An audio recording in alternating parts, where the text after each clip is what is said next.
Your frank assessment of what we're seeing in Afghanistan right now? Well, it's a horrific scene, and it's going to get much worse in the coming days and weeks.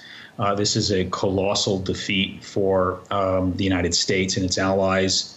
It's going to cast a very dark cloud over the 20th anniversary of 9/11.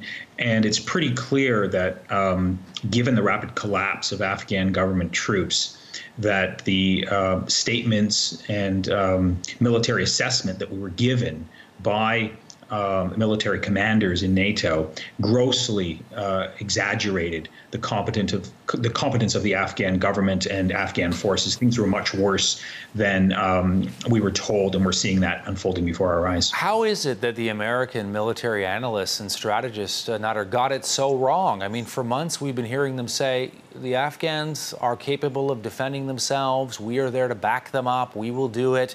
We are confident in their abilities. And yet you see this just dramatic collapse, one city after another, one district after another. Well, that's the big question. It's not only how did the American military commanders get it so wrong, but what does the United States have to show for 20 years of investment in Afghanistan at the tune of roughly $1 trillion? And I suspect the answer to the question stems from the arrogance that goes with military power. You think that you can solve everything by virtue of the, command that you have over the over your adversary, but clearly that's not the case. And so I think this is going to haunt the United States. It's going to haunt the West. The failure in Afghanistan, the return of the Taliban. It's going to haunt, the West and how it perceives its role in the world for many years to come. And I would add, rightly so.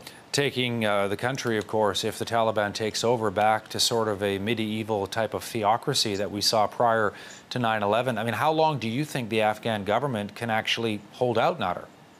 Well, the prediction was that they could last roughly 2 to 3 years after the American troops left.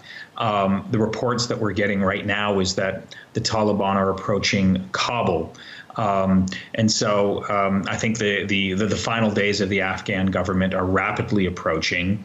As we're seeing right now, there's sort of an indirect acknowledgement of this because Western powers, including Canada, are all sort of sending in special operations forces to take out their embassy staff and depart before the Taliban arrive. So I suspect that within the next week or so, the focus will be on Kabul and the citizens that are left in that city as the Taliban forces approach. We're going to show the map one more time for our viewers just to situate them in terms of where the capital Kabul is. We see Kunduz, which fell, Kandahar fell, Herat fell, and Kabul itself could be next. It almost feels sometimes, Nadir, like the United States, Western allies, Canada, that they're sending in special forces and troops to get their people out, but largely giving up on Afghanistan, leaving it to its own devices, falling into a civil war, and whatever images come out now in the weeks and months ahead, horrific images, I'm sure, that the world is prepared to almost look the other way. That's absolutely correct. I mean, we're all thinking now about the women of Afghanistan, about religious minorities and ethnic minorities in Afghanistan, what their fate will be.